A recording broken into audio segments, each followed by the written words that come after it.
जय जगन्नाथ जय जगन्नाथ जय जगन्नाथ। गत वीडियो जो मु करथिली सो कमेंट आसिला जे पिंगलार अभिसार साथ छाड़तु। तेणु जहा मोर छात्र छात्री मु भावुची बहुत भल पाइबा देउचंती। तेणु से मु बाध्य हेली पिंगलार अभिसार कविताटी को बुझापी। तेणु आज से भाई आम से +2 बही साहित्य बही थिबा एक कविता पिंगलार अभिसार कविताटी को मुझे पिंगलार अभिसार कविता समाज को गोटे दिग्दर्शन देला भली कविता, विशेषकर नारी समाज को। ये कविताटी को श्री राधामोहन गणनायक लिखिछंती, रचना करछंती, बहुत सुंदर भाव रचना करछंती। तेणु कविता तो आमे पढ़िबा, अर्थ भी करी बुझेबी, किंतु विशेष करी कविता पढ़िया पूर्व विशेष करी कवि परिचय नितांत आवश्यक। जड़े कवि केते कष्टर सहित से गोटे साधना बल गोटे कविता रचना करि थाए।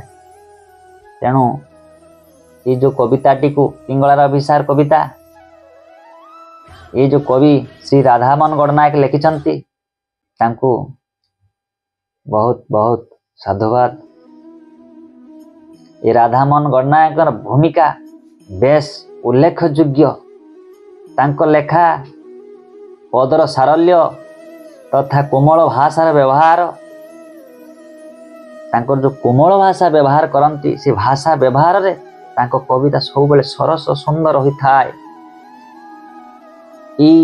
कविंकर जन्म हुए 1911 मसीहा समय ढेंकानाल जिलार अनुगुल अंतर्गत पलंडापाड़ ग्राम रे। तांकर पिता महादेव गणनायक और माता गुलमणि देवी से जने मेधावी छात्र थिले। तांकर जो छात्र अवस्था सेतବେଳେ से मेधावी जना पड़ुथिले। परवर्ती पर्यायर साहित्य साधना को जीवन व्रत भाव से ग्रहण करी अनेक कविता लिखिछन। आ विशेष करी कविता हेबा पाई तांको मनरे विशेष भाव उदात आशा थिला। आ से मध्य लिखिछंती कवि हेबा पाई बासना मोर, कविता लेखे मु कविता लेखे, कविता परम प्रेयसी मोर, कविता परम श्रेयसी मोर, अंतर ताहार मूर्ति देखे। एक कथा मध्य से कहिछंती।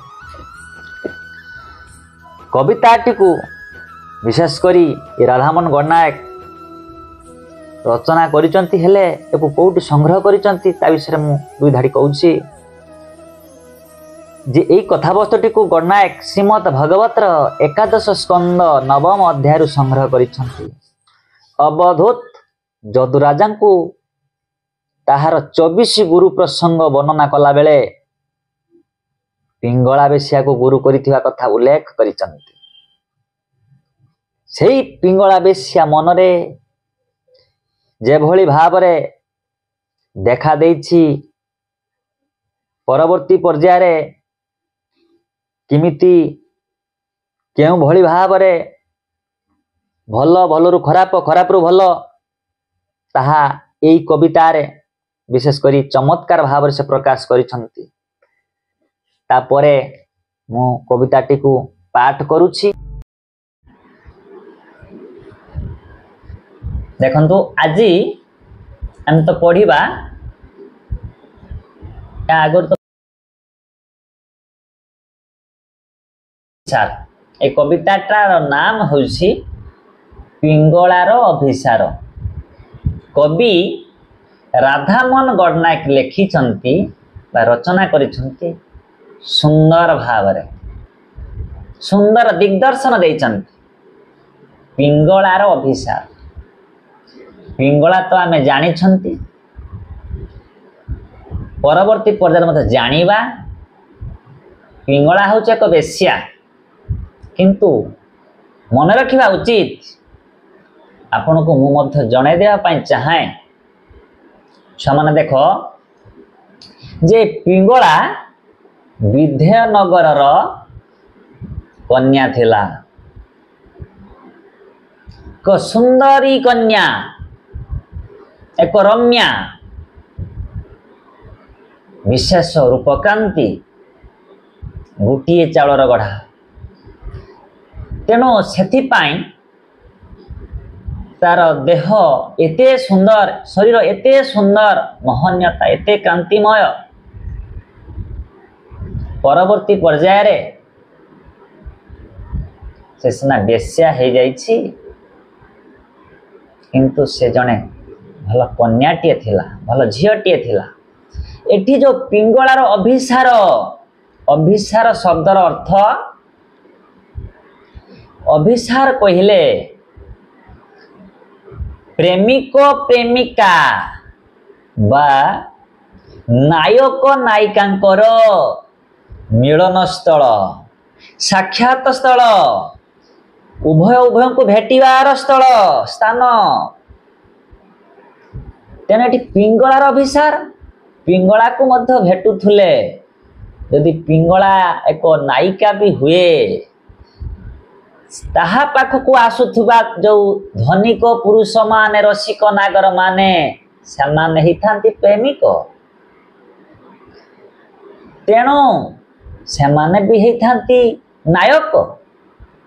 तेणु ये पिंगला रूपक प्रेमिका पाखक जो धनिक पुरुष माने प्रेमिक आसंती, से जो स्थल, से स्थान कथा कहु, किंतु ना टिके भिन्न कहवाकू गले ये अभिसार आज पिंगला बेश्या थिला, किंतु नुहे परवर्ती पर्यायर हेछि। तार परवर्ती पर्यायर से पुनर्बार भल हेबाकू चेष्टा करिछि। पूर्वरु थिला भल, परे हेला भल। एई जो मझी स्थान रे बाई मध्यवर्ती अवस्था रे से एक बेश्या हेछि, किंतु ए बेश्यार समय को अतिबाहित कला परे भगवानकर सानिध्य लाभ करिछि।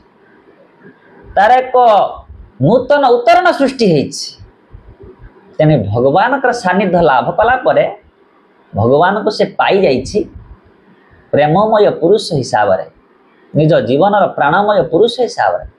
तेणु यही भगवानकर सत्ता बा सानिध्य लाभ कला परे जोटी सानिध्य लाभ करिछि, तेणु पिंगलार ये भगवानकर सानिध्य लाभ करने समय स्थानटा को एठी पिंगलार अभिसार मध्य कहवा को गले अत्युक्ति हेबा नाही।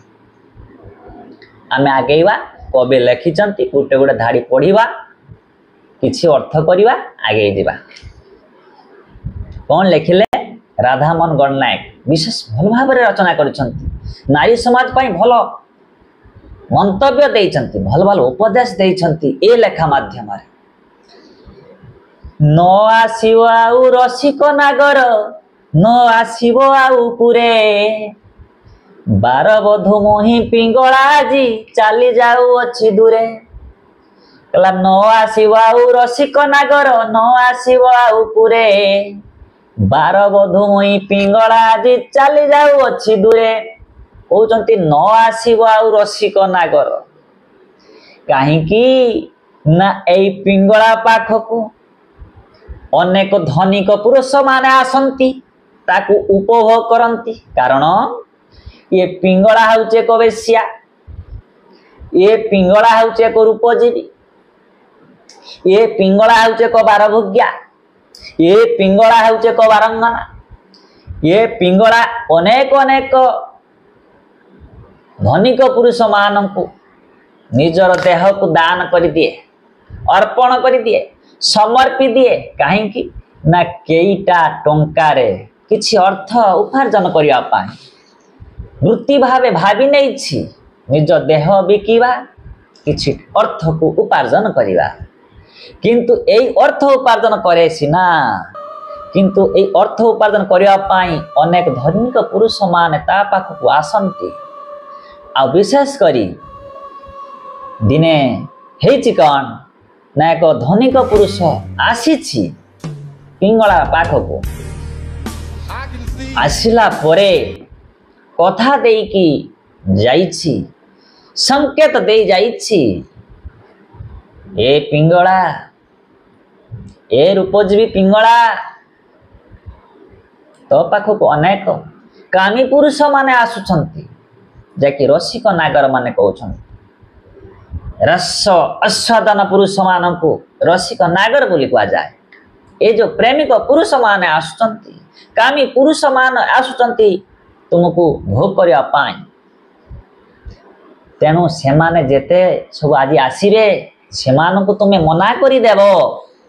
ଆଉ ତୁମେ ଯେତେକ ଅର୍ଥ ସେମାନଙ୍କ ପାଖରୁ ଉପାର୍ଜନ କରିବା ପାଇଁ ଚାହୁଁଛ ତାଠାରୁ ନିଶ୍ଚିତ ବହୁ ଗୁଣାରେ ମୁଁ ଅଧିକ ଧନ ତୁମକୁ ଦେବି।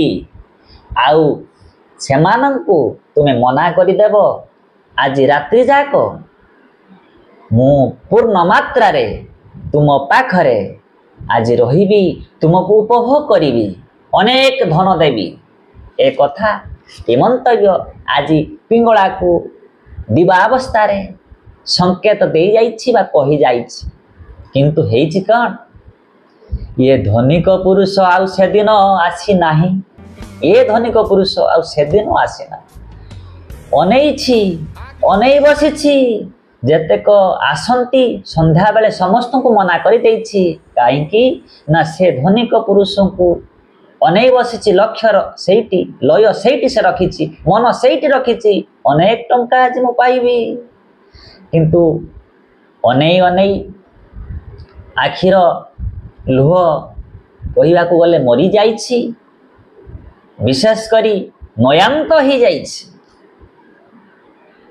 ଯେତେବେଳେ ରାତି ପାଇବ ହେଉଛି ବା ରାତ୍ରିର ନିଶାର୍ଦ୍ଧ କଥା ଏଠି କୁହାଯାଇଛି। ଅଧ ରାତିରେ ନିଶା, ଅର୍ଦ୍ଧ ନିଶାର୍ଦ୍ଧ ରାତ୍ରିରେ ଆଜି ଧନିକ ପୁରୁଷ ନ ଆସିବାରୁ ମନ ମଧ୍ୟରେ ଅନେକ କଥା, ଅନେକ ଭାବନା ଏ ପିଙ୍ଗଳା ବେଶ୍ୟା ମନରେ ଆଜି ଜାଗ୍ରତ ହେଇଛି, ଉଙ୍କି ମାରିଛି। କ'ଣ ଉଙ୍କି ମାରିଛି? କ'ଣ ପରିବର୍ତ୍ତନ ହେଇଛି? ମାନସିକର କ'ଣ ପରିବର୍ତ୍ତନ ହେଇଛି? ଆଜି ଆମେ ତାକୁ ଧାଡ଼ି ଧାଡ଼ି କରି ପଢ଼ିବା। ପ୍ରଥମ ଧାଡ଼ି ପଢ଼ିଥିଲି, ଆଉ ଥରେ ମୁଁ ତାକୁ ଅର୍ଥ କରି ଯାଉଛି। କହିଲା ନ ଆସିବ ଆଉ ରସିକ ନାଗର, ନ ଆସିବ ଆଉ ପୁରେ, ବାର ବଧୁମୟୀ ପିଙ୍ଗଳା ଆଜି ଚାଲି ଯାଉଅଛି ଦୂରେ। କହିଲା ନ ଆସିବ ଏ ରସିକ ନାଗର ମାନେ, ଏ କାମୀ ପୁରୁଷ ମାନେ, ଏ ରସସିକ୍ତ ପୁରୁଷ ମାନେ ମୋ ପାଖକୁ ନ ଆସିବ ରସିକ ନାଗର, ନ ଆସିବ ଆଉ ପୁରେ। ପୁର, ଏ ପୁର, ପୁର ବୋଇଲେ ପିଠାର ପୁର, ପୁର ବୋଇଲେ ଘର। ଏଠି ଘର କଥା କୁହାଯାଇଛି। କାହିଁ ପୁରେ ଏଠି ସପ୍ତମୀ ବିଭକ୍ତି ହେଇଛି। ସଂସ୍କୃତକୁ ଯଦି ଆମେ ଆଣିବା, ରେ ଠାରେ ମାନଙ୍କ ଠାରେ ପୁର ଅକାରାନ୍ତ ଶବ୍ଦ। ପୁରେ ମାନେ ପୁରରେ, ଘରେ ବା ଏଇ ଘରକୁ। ଆଉ ମୋ ଘରକୁ କେହି ଆସିବେ ନାହିଁ ରସିକ ନାଗର ମାନେ। କାହିଁକି ନା ବିରାଗ ଜାତ ହେଇଛି, ମନ ଭିତରେ ବୈରାଗ୍ୟ ଜାତ ହେଇଛି। ନ ଆସିବେ ଆଉ ରସିକ ନାଗର, ନ ଆସିବ ଆଉ ପୁରେ, ବାର ବଧୁ ମୁଁ ହଉଛି ବାରବଧୁ, ମୁଁ ହଉଛି ବାରଭୋଗ୍ୟା, ମୁଁ ହଉଛି ବେଶ୍ୟା, ମୁଁ ହଉଛି ବାରମ୍ମା। ଏଇ ମୋ କଥାକୁ ନିଜକୁ ଧିକାର କରୁଛି ପିଙ୍ଗଳା। ବାରବଧୁ ମୁଇଁ ପିଙ୍ଗଳା ଚାଲି ଯାଉଅଛି ଦୂରେ। ମୁଁ ବହୁ ଦୂରକୁ ଆଜି ଚାଲିଯିବି, ଆଉ ଏଠି ରହିବି ନାହିଁ। ତେଣୁ ବିଶେଷ କରି ପୁଣି କ'ଣ ଲେଖୁଛନ୍ତି ପରଧାଡ଼ିରେ? ଫୁଲ ସେଜ ଆଉ ସେଜାଇବି ନାହିଁ, ନିତି ରାତି ସାରା ବସି, କେଳି ଦୀପ ଆଉ ଜାଳିବି ନାହିଁ, ଶୂନ୍ୟ ସୁହାଗେ ରସି।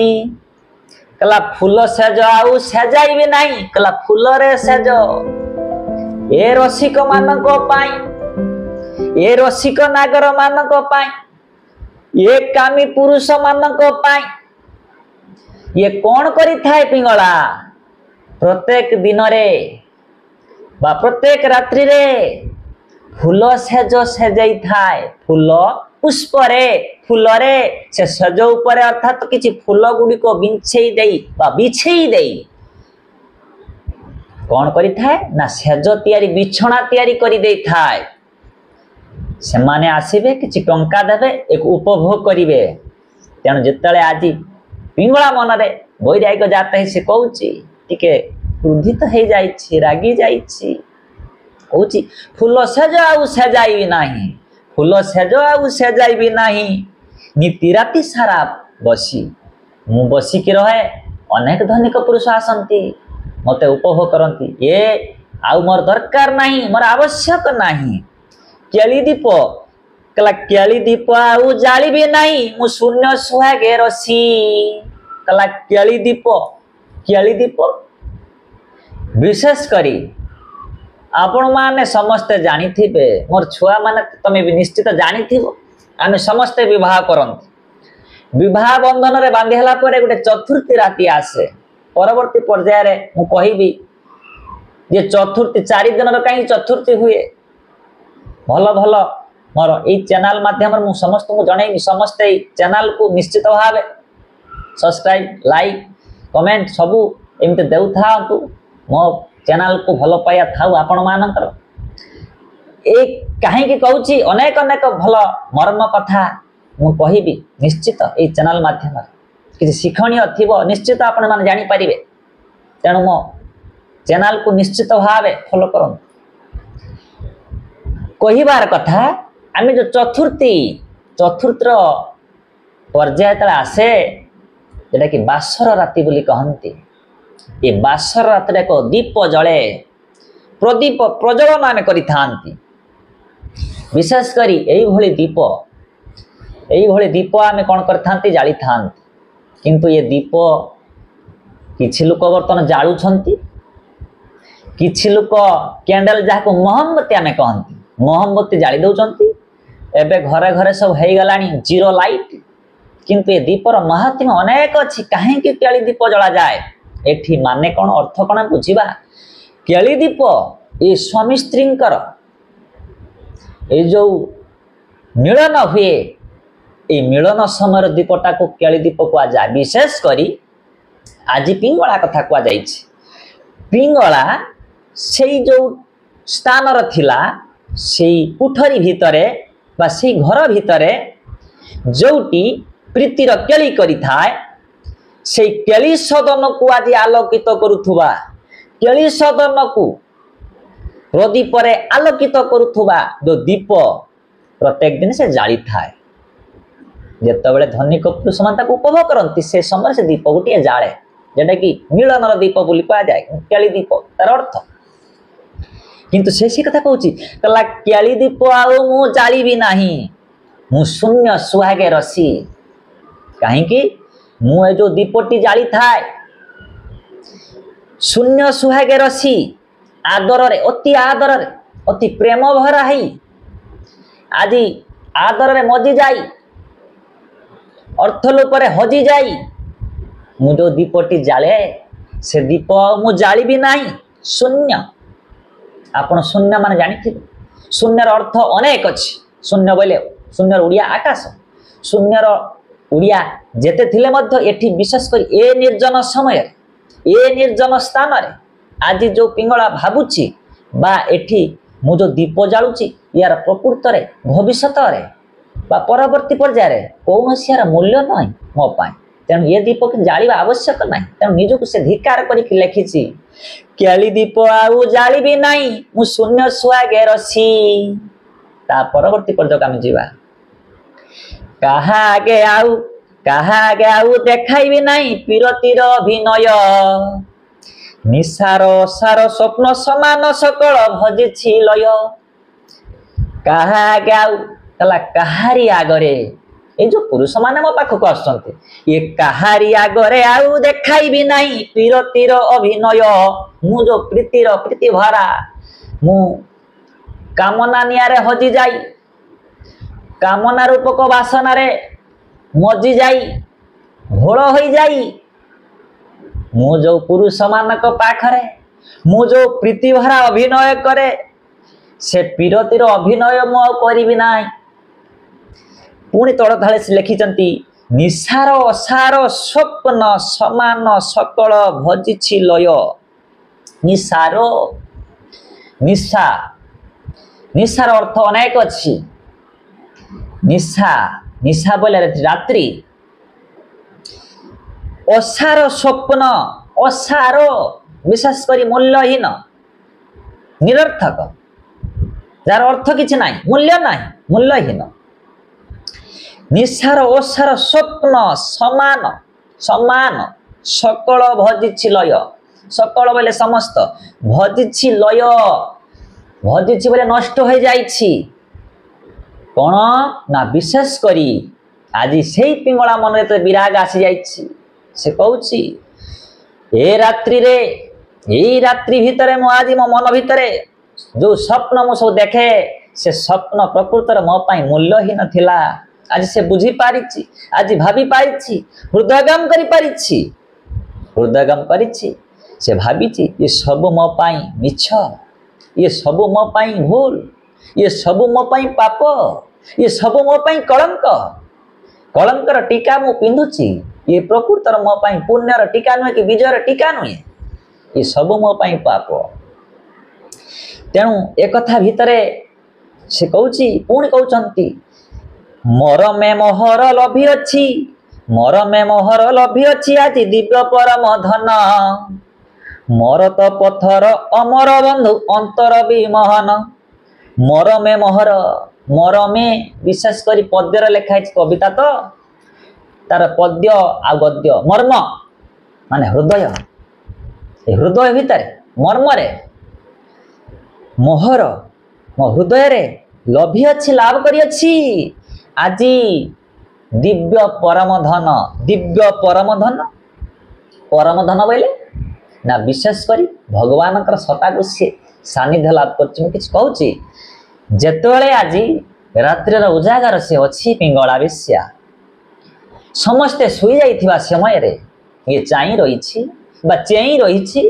मन को प्रश्न करुछि मु कोन पाई चाइछि समस्ते शुई जाइथिबा समय रे ये शांत परिवेश मध्य रे मु आज काहे की अपेक्षा करि जाइछि कहा को अपेक्षा करिछि कोन पाई अपेक्षा करिछि रात्रि रे समस्ते शुई जाउथला समय रे समस्ते निस्तब्ध भावे ये संसार ये पृथ्वीर समस्ते निद्रागत अवस्था रे मु आज चेइछि पुणी कौन ना विशेष करी ये पर पुरुष मानक पाई जाकि परवर्ती पर्यायर फल किछि नहीं जो किछि अर्थ उपार्जन करुछि तार मध्य किछि परवर्ती पर्यायर मूल्य भी नहीं कहा पाई मोर प्रकृतर स्वामी किए स्वामी तो नहीं मु जो अर्थ उपार्जन करुछि प्रकृतर से कहा पाई एभले अनेक अनेक प्रश्न बाण निजे निज को से मारु थाए से कही मरमे महर हृदय भितरे लभ्य लाभ करिछि आज दिव्य परम धन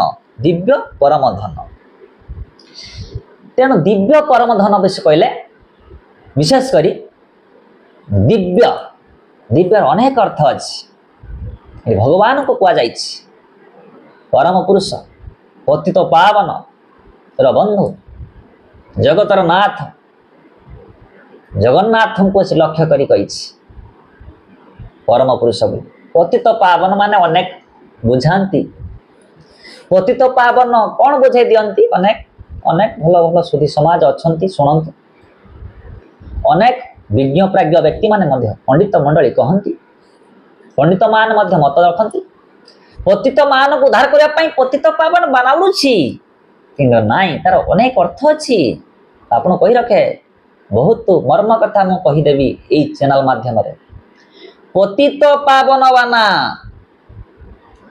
ठीक कहती सत पतित मान को उद्धार करने पतित पावन बाना विशेष करी ए पतित पावन बाना किए ना पतित हेउछंती जने चांडाळ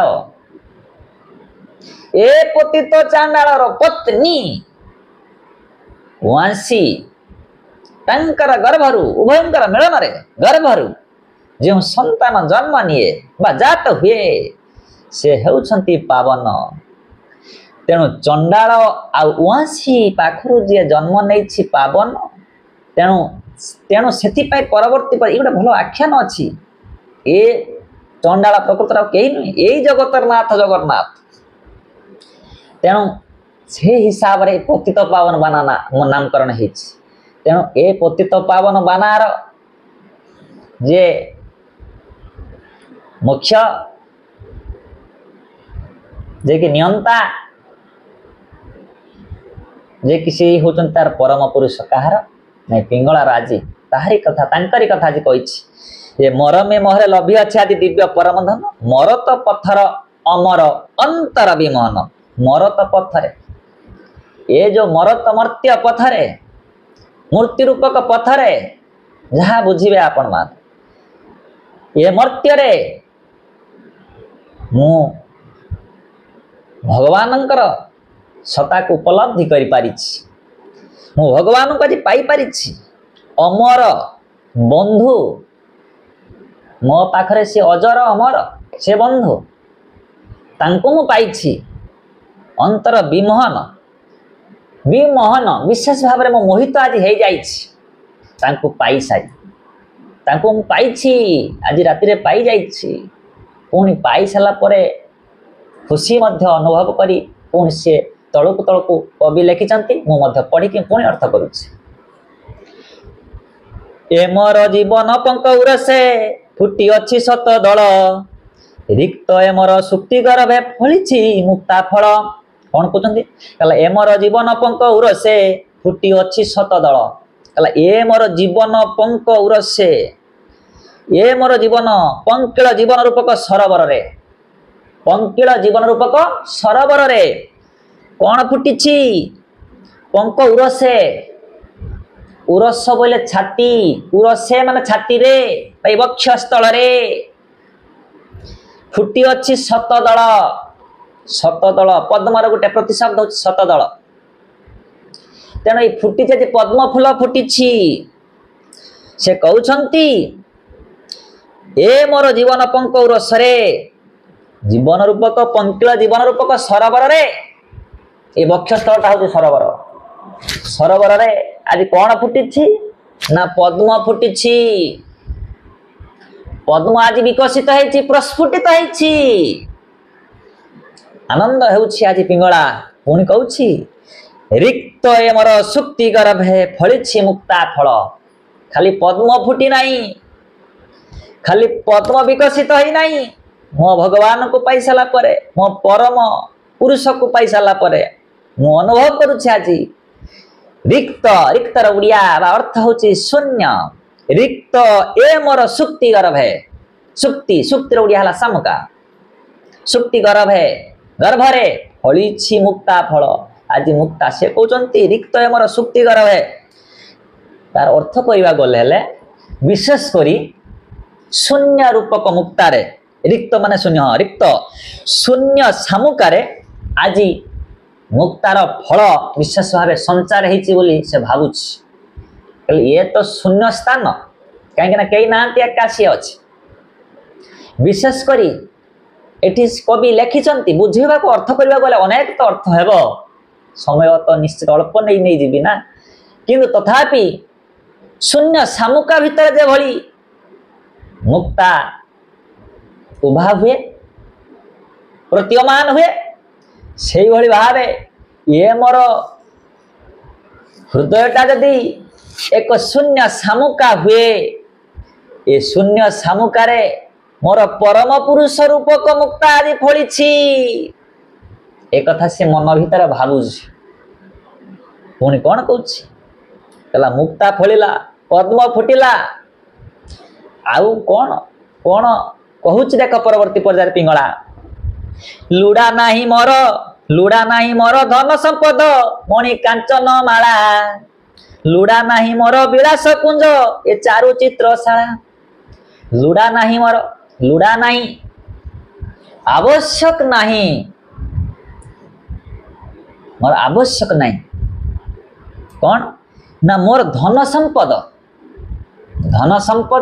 मणि कांचन मणि मणि सुनार माला हो रूपार माला हो मणिर माला हो कि मुक्तार माला हो कि जयतार माला हो मोर से आवश्यक नहीं मोर दरकार नहीं मणि कांचन माला लुड़ा नहीं मोर विलास कुंज मोर दरकार नहीं विलास कुंज विलास एक मिलनर माने निरोला परिवेश स्थान जो कुंज कहीं ना विशेष कर फूल बिछुड़ी पड़ी थाए से विलास कुंज कथा कुछ कहला ये दरकार ना ये प्रकृतर ठीक नहीं ये आवश्यक नहीं।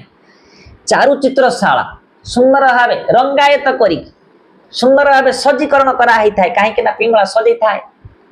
निश्चित जो पुरुष मैंने आसवे काम पुरुष मान से निश्चित भाव ए पुष्प द्वारा निहाती आउरी मध्य पिंगला को अधिक आसक्तिमय हेबे।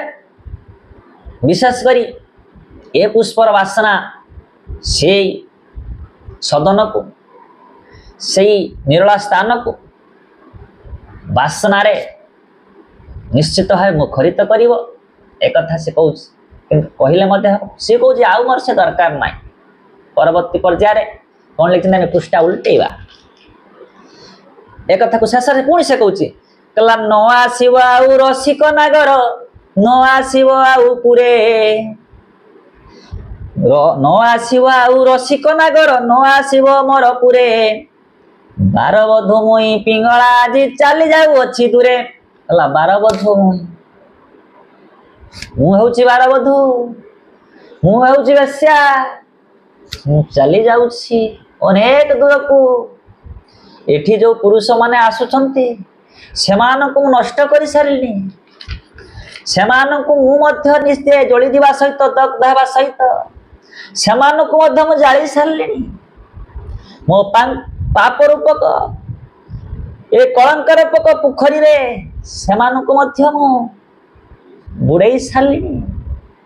ए कलंक रूपक पोखरी रे से मध्य गाधई से मध्य कलंकित हो सारे आउ मु एठी रहिबि नाही आउ भी मत से मो घर को आसबे ना कि मो पुर को आसबे ना सी आउ मो सदन को भी आसबे ना मत भी आ से देखिपारे ना मते दुनिया भी घृणा कर मते दुनिया देखिब ना कि मुझे रही ना रहिले सिना मते समस्ते कहिबे रहिले सिना मते समस्ते बोलिबे ये हूँ एक वेश्या एठी